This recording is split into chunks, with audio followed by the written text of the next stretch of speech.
राज्यासह जळगाव जिल्ह्यात उन्हाचा पारा चांगलाच वाढला आहे। असह्य उकाड्यामुळे नागरिक हैराण झाले। यातच वाढत्या तापमानामुळे रावेर, यावल, मुक्ताईनगर, चोपडा आदी ठिकाणच्या केळी बागा धोक्यात आल्या आहेत। याचबरोबर दरही कमी मिळत असल्याने शेतकरी वर्ग हैराण झाला आहे। संपूर्ण जिल्हाभरात एप्रिलमध्ये सूर्य आग ओकू लागल्याने केळी बागांवर तापमानाचा विपरीत परिणाम होत आहे।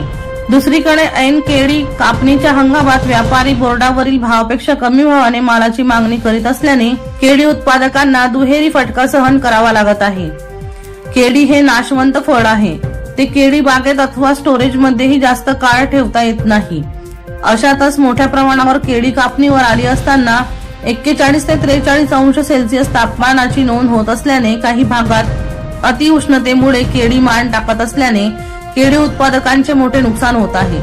केळी वाचवण्यासाठी उत्पादक धडपड करीत आहेत। सध्या जो माल बागांमध्ये तयार आहे तो व्यापाऱ्यांनी कापून न्यावा यासाठी शेतकरी प्रयत्नशील आहेत।